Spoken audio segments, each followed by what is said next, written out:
Why? Kenapa kita pasti menerima mujizat? Alasan apa saya percaya? Alasan apa saudara begitu mantap bahwa engkau akan menerima mujizat? Saudara, seringkali iblis membisikin kita orang melalui teman-teman kita, family kita, tetapi kita punya alasan. Katakan, tetapi saya punya alasan bahwa mujizat pasti terjadi. Amin. Saudara harus pegang itu, yang alasannya itu dipegang. Ya, saudara, supaya apa? Supaya saudara pasti dapat. Saya sekarang mau berikan ilustrasi. Kalau saya menerima kartu yang bisa menerima beras dan sembako atau anak saya mendapat kartu untuk belajar, ya saudara, coba, kenapa saya menuju tempat tersebut, ke puskesmas atau kemana? Kenapa saya menuju ke sana? Karena saya percaya. Loh, kok bisa percaya Pak Timothy? Ya karena itu hak saya sebagai warga negara Indonesia. Apalagi saya kekurangan. Jadi itu hak saya akan ambil. Dengan kartu ini saya akan mendapatkan beras, gula, minyak kita dan minyak kamu dan lain sebagainya. Ya saudara, saya pasti akan dapat. Saudara pergi ke sana itu mantep banget. Ya, sudah nyewa becak untuk nanti bawa pulang beras, bawa pulang gula, minyak dan lain sebagainya. Saudara tidak ragu. Saudara tidak buang itu kartu. Saudara tidak mengatakan, enggak, saya enggak ada waktu. Saya capek, saya mau tidur. Saya yakin saudara tidak akan melakukan hal yang bodoh itu. Karena saudara akan terima gratis. Sekarang pemerintah kita mencanangkan pada hari ulang tahun, istimewa lansia lebih dahulu, diberi kesempatan untuk ke puskesmas, poliklinik untuk mengecek keadaan tubuhnya sehat atau ada penyakit apa, gratis. Saudara, sebagai hadiah ulang tahun bagi bangsa Indonesia. Nanti setelah ini baru anak-anak muda. Ya saudara, tapi saya melihat juga anak-anak muda sudah mulai juga boleh, asal puskesmas kosong boleh juga mereka datang. Ya, nanti bayi-bayi juga, pada hari ulang tahunnya, semua orang boleh datang, semua berhak. Karena dia warga negara Indonesia, pemegang kartu penduduk Indonesia. Saudara, kalau tidak dipakai ya salah sendiri. Tiba-tiba dia kena sakit yang berat dan meninggal dunia, dia tidak bisa menyalahkan pemerintah. Ya, pintar ya pemerintah kita.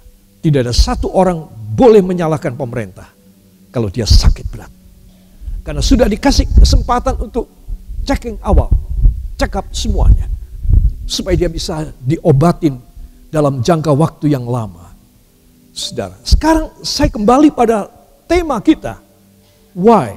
Kenapa kita pasti menerima mujizat? Ini perlu saya tekankan.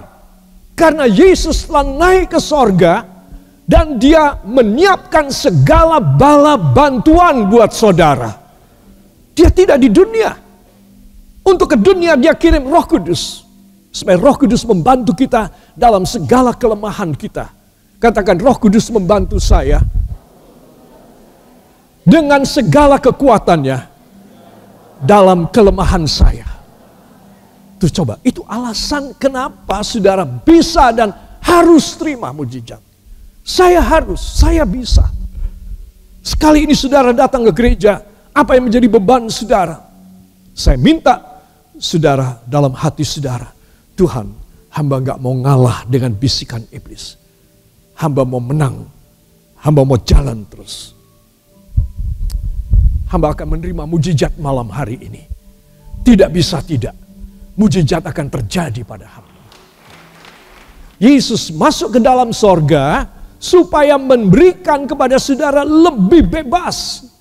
Ketika Yesus 3,5 tahun melayani orang-orang di tanah Palestina dan tanah-tanah Yehuda, Samaria, dan Yerusalem, saudara, Yesus terbatas, ketemu orang cuma terbatas saja.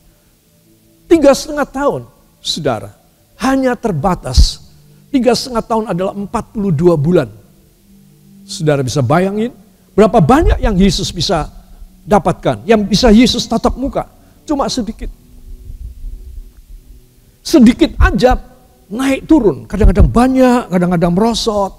Ya saudara, karena orang-orang ahli Taurat dan orang-orang Farisi imam-imam menolak dan melawan kepada Yesus yang mengatakan dirinya sebagai Mesias, itu dilawan oleh penguasa agama pada waktu itu. Sehingga Yesus hanya ketemu sedikit orang, menyembuhkan sedikit orang, membangkitkan orang mati cuma sedikit. Saudara, itu sebab Yesus perlu naik kembali ke sorga supaya dia dengan bebas, katakan supaya Yesus dengan bebas mencurai kami, termasuk saya, dengan mujizatnya. Amin. Aku pergi kepada Bapa, Yohanes 14:12. Supaya apa? Supaya aku boleh menurunkan jawaban dan mujizat bagimu. Seluruh dunia. Bukan cuma di tanah Israel, tanah Palestina. Tidak.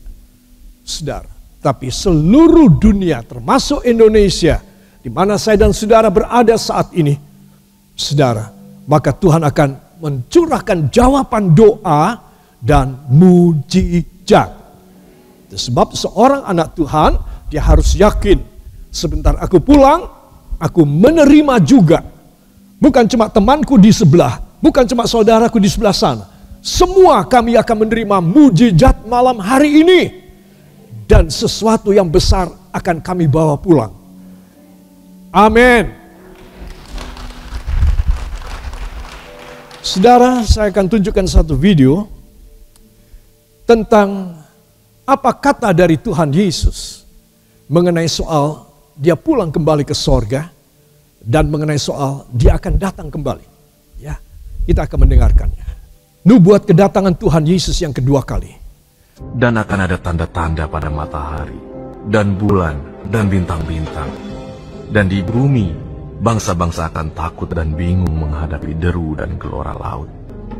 Orang akan mati ketakutan, karena kecemasan berhubung dengan segala apa yang menimpa bumi ini. Sebab kuasa-kuasa langit akan goncang. Pada waktu itu, orang akan melihat Anak Manusia datang dalam awan, dengan segala kekuasaan dan kemuliaannya.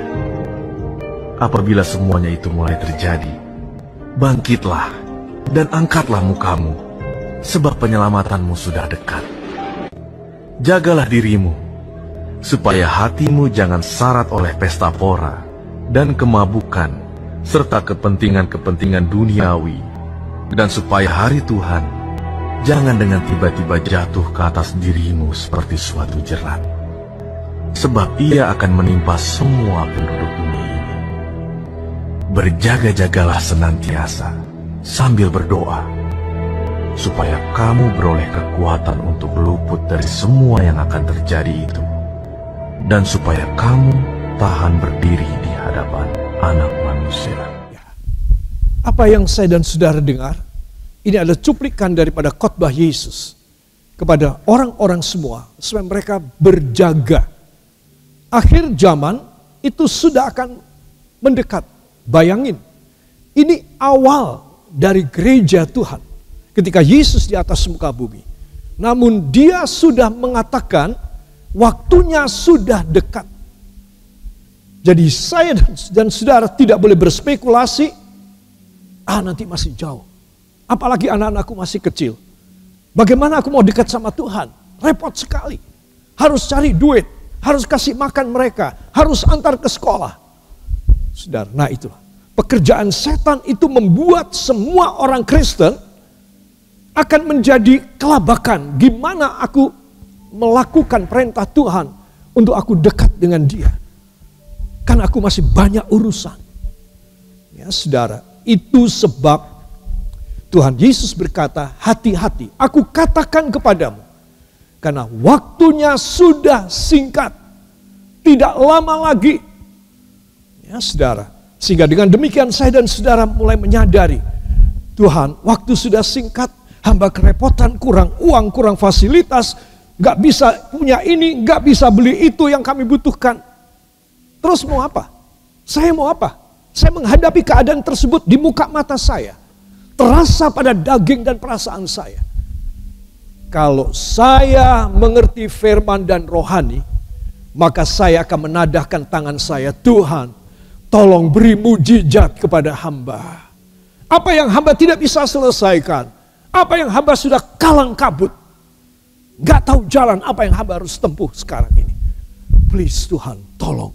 Hanya mujizat yang bisa menyatakan, bisa memenuhi, dan bisa menghabiskan semua khawatir hamba, dan memenuhi semua kebutuhan hamba. Amin. Kalau saudara meminta mujizat, sekali lagi saya bilang, karena saudara warga kerajaan sorga, saudara berhak. Itu hak saudara. Ada orang begitu banyak gak bisa dapat, salah sendiri. Tuhan bilang salah sendiri.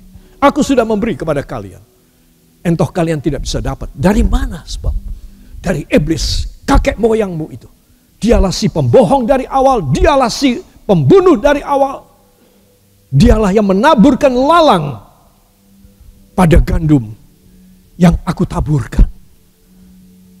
Saudara, itu sebab Tuhan Yesus selalu mengatakan, berjagalah dan berdoalah, karena waktunya sudah dekat.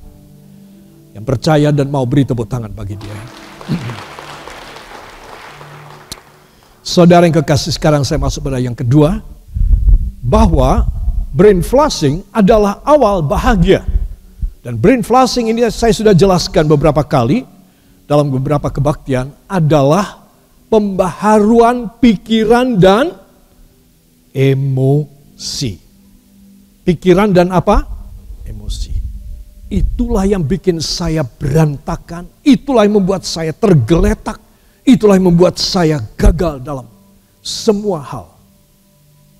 Itu sebab kalau kita ingin bahagia, ya kita harus dicuci otaknya, dicuci perasaan dan emosinya. Saudara, dan itu penting sekali. Dan saya akan terus bersama dengan Anda dalam 2 Samuel pasal yang ke-7 ayat yang ke-29. Dan saya katakan plus, tadi saya sudah bilang, plus getting young again. Katakan getting young again. Ananeomai, menjadi muda kembali. Beri tepuk tangan buat Tuhan. Saudara, 2 Samuel pasal yang ke-7 ayat yang ke-29.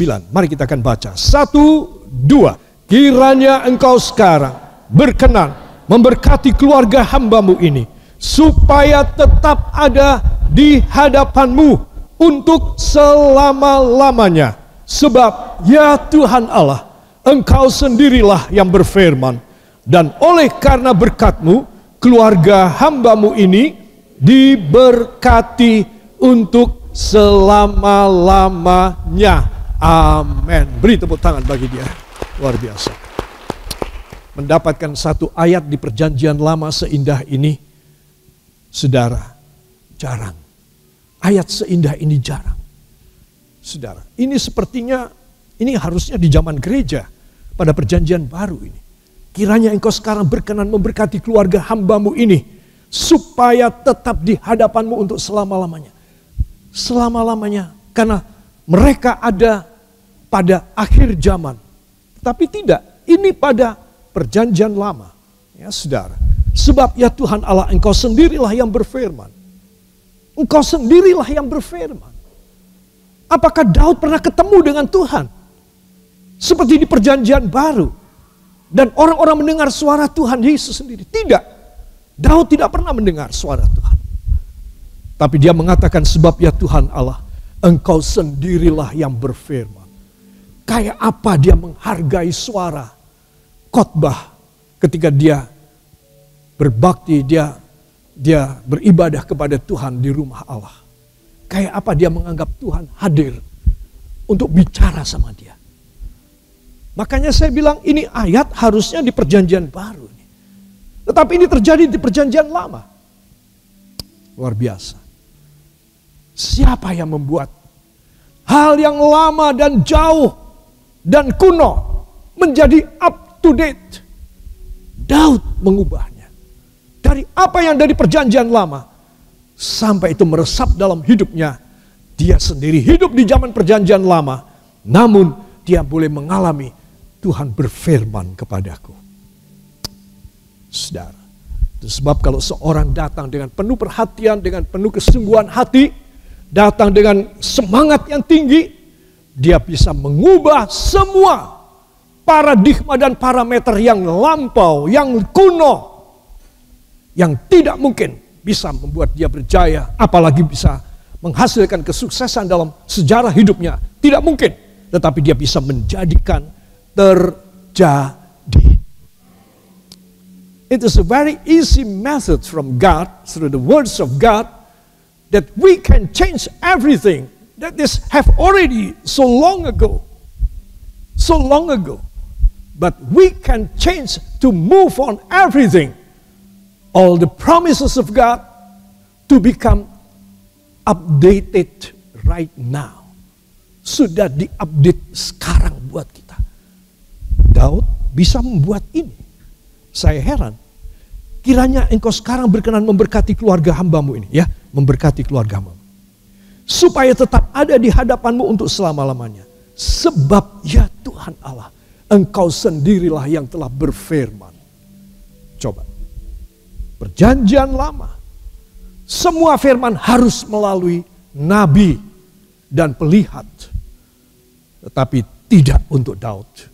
Dia sendiri mengalami dan dia sendiri mendengar firman Tuhan dalam hidupnya. Coba, orang kuno,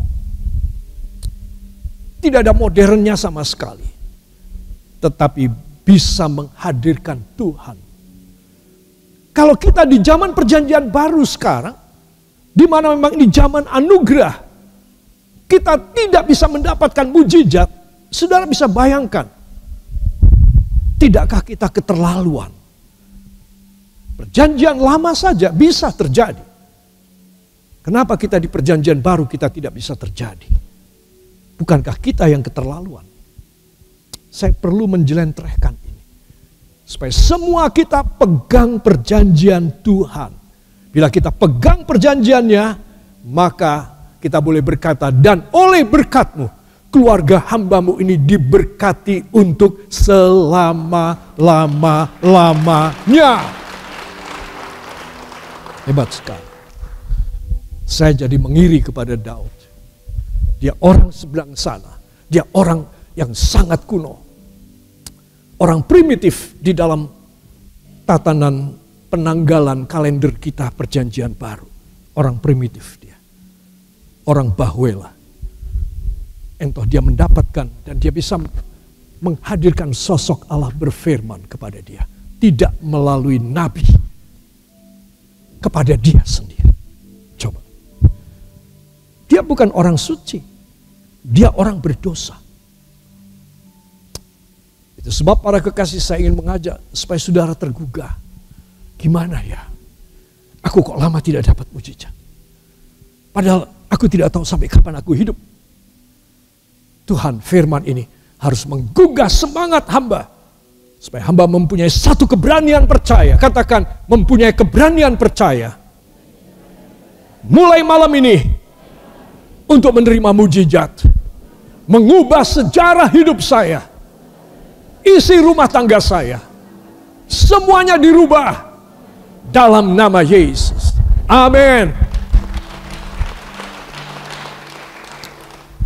Saya selalu mengagumi ayat ini. Tetapi di atasnya ada ayat yang juga tidak kurang mengagumkan. Ya. Di atasnya adalah dalam 2 Samuel pasal yang ke-7 juga, ya saudara. Tetapi pada ayat yang ke-19, beda 10 ayat di atas. Tadi ayat 29, 2 Samuel 7 ayat 29, ini 10 ayat di atasnya. 2 Samuel 7 ayat 19. Mari kita akan buka dan kita akan baca. Kita mulai dari judulnya ya saudara. Baik ayat 18 kita akan baca judulnya, lalu ayat 18 dan ayat 19. 1, 2. Doa syukur Daud. Lalu masuklah Raja Daud ke dalam. Kemudian duduklah ia di hadapan Tuhan sambil berkata, siapakah aku ini, ya Tuhan Allah, dan siapakah keluargaku, sehingga engkau membawa aku sampai sedemikian ini, dan hal ini masih kurang di matamu, ya Tuhan Allah. Sebab itu, Engkau telah berfirman juga tentang keluarga hamba-Mu ini dalam masa yang masih jauh, dan telah memperlihatkan kepadaku serentetan manusia yang akan datang. Ya Tuhan Allah, apakah yang dapat dikatakan Daud kepadamu lebih lagi daripada itu? Bukankah Engkau yang mengenal hamba-Mu ini? Ya Tuhan Allah. Amin. Beri tepuk tangan buat Tuhan. Hebat sekali. Ada raja kok begitu rendah hati ya saudara. Ada raja begitu, ya, saya tidak bisa katakan dengan kata-kata. Ini raja memang istimewa. Itu sebab 10 ayat kemudian, tadi kita sudah kupas ayat 29. Dia menerima berkat supaya seluruh keluarganya ada di hadapan hadirat Tuhan untuk selama-lamanya. Saudara, gak heran karena dalam ayat yang ke-19 ini, dia mendapatkan satu tawaran. Katakan, mendapat suatu tawaran. Mendapatkan suatu dealing dengan Allah sendiri. Hebat ya. Saudara mendapat satu dealing dari satu perusahaan atau dari sesuatu, ya katakanlah seseorang yang baik hati atau family saudara. Dia punya perusahaan besar, dia punya modal kuat. Dan kemudian dia berkata kepada saudara, brother, ayo kita kerjasama. Lalu saudara bilang, kamu jangan bercanda, aku tidak punya apa-apa. Kok kamu ngajak kerjasama dengan aku? Tidak. Kamu tenaga saja. Semua biaya, semua modal dari aku. Saudara, kalau ada orang bilang gitu sama saudara, kira-kira saudara senang apa enggak? Senang apa enggak? Senang dong. Ya, saudara. Wah, semula saudara khawatir, curiga. Apa maksud dia? Tapi lama-lama dia meyakinkan saudara bahwa betul saudara enggak usah share uang atau harta atau emas. Saudara cuma kerja saja. Nanti hasilnya dibagi 2. 50-50, separuh-separuh. Coba. Saudara nggak senang? Ayat ini dahsyat sekali. Apa yang kita baca tadi dalam ayat yang ke-19? Ya saudara. Dan hal ini masih kurang di matamu, ya Tuhan Allah. Ya Tuhan Allah. Sebab itu Engkau telah berfirman juga tentang keluarga hamba-Mu ini dalam masa yang masih jauh. Tuh. Apa-apaan ini Tuhan? Dengan orang yang bernama Daud, raja ini. Sampai raja ini bilang, Tuhan, Engkau itu membicarakan tentang masa yang masih sangat jauh. Kalimat berikutnya, bahkan Engkau menunjukkan kepadaku serentetan orang-orang, dalam bahasa lain, orang-orang muda yang gagah-gagah, yaitu keturunanku yang duduk di tahta-tahta setelah aku mati. Coba. Sampai Daud yang bukan nabi bisa menghadirkan firman ayat 29 dan ayat 19 bisa melihat bagaikan nabi dia. Karena nabi di zaman dulu juga dinamakan sebagai pelihat. Ya, saudara, bisa melihat serentetan orang-orang muda yang gagah, semuanya duduk di atas takhta. Itu semua keturunanku Tuhan. Wah Tuhan. Jadi bukan cuma sampai aku mati ya Tuhan. Tapi sampai keturunanku semua. Itu sebab saya memetik dalam bahasa Inggris, New International Version. Ayat ini mengatakan, is this your usual way of dealing with man, O sovereign Lord? Apakah ini caramu yang lumrah? Your usual way of dealing with man. Dengan membuat kesepakatan, dengan membuat dealing dengan seorang manusia. Apakah caramu ini begini? Engkau menunjukkan kepadaku serentetan lebih dulu. Anak keturunan cucuku semua akan menduduki tahta kerajaan. Dengan ini engkau membuat dealing dengan aku. Apakah itu caramu juga dengan orang lain? Tuhan bilang, oh tidak. Dengan orang lain aku tidak bikin kayak begini. Cuma dengan kamu, Daud. Karena aku tahu isi hatimu. Engkau spesial buat aku. Aku hanya mau dealing dengan kamu dengan cara ini. Aku menunjukkan lebih dulu kepadamu serentetan anak-anak muda yang gagah dan cakep. Mereka memegang tampuk kerajaan semua keturunanmu. Dan itu sebab aku akan memberkati kamu. Supaya seluruh keluargamu ada di hadiratku untuk selama-lamanya. Tuhan, apakah memang caramu begini untuk membuat satu dealing dengan manusia, Tuhan? Tuhan menjawab, tidak, Daud. Hanya dengan kamu saja. Dengan yang lain, aku silahkan mereka mau apa tidak. Tidak mau, selesai.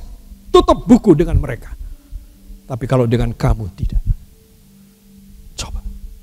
Apakah saudara tidak mau mempunyai sesuatu yang hebat di pandangan mata Tuhan? Sehingga Tuhan itu sangat menghargai saudara.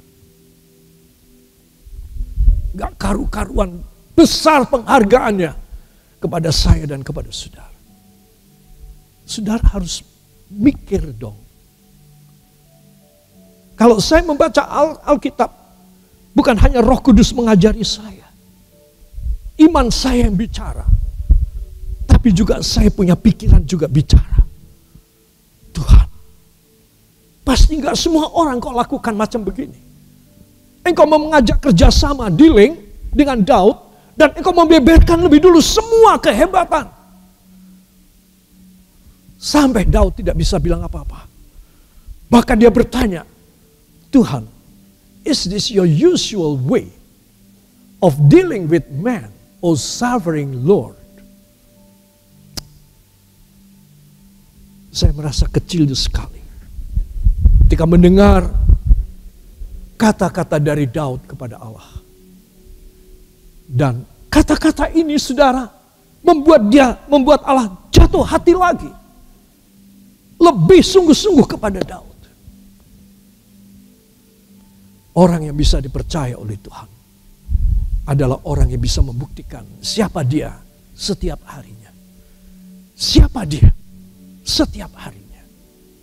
Kalau dia bisa membuktikan benar, maka apa yang dipakai oleh Tuhan, such kind of usual way, how God making a dealing with a man. In this kind is David, the king of Israel and Judah. It is a great thing for David to receive this. That's why he asked the Lord, is this your usual day? Apakah ini cara yang lumrah? Engkau dengan lain raja, engkau dengan lain orang, dengan nabi lain. Apakah engkau juga membuat dealing semacam ini, Tuhan? No. Just only for you. Saudara. Jadi kalau saudara tahu, ternyata Daud itu bisa mengambil hati Allah karena kerendahan hatinya, karena kesungguhan ketuhannya. Dia tidak mempunyai pikiran-pikiran yang lain. Dia cuma kepada Tuhan. Belum pernah Daud itu kerjasama dengan raja kafir. Belum pernah Daud itu menyembah berhala. Belum pernah. Pantas Tuhan memperlakukan Daud berbeda dengan orang lain. Kita bukan Daud, saya tahu. Tetapi kita semua bisa mendapat anugerah yang sama dari Allah. Supaya saya dan saudara menerima anugerah ini. Dealing dengan Tuhan, katakan dealing dengan Tuhan. Dengan jaminan dan omset yang besar. Beri tepuk tangan bagi dia.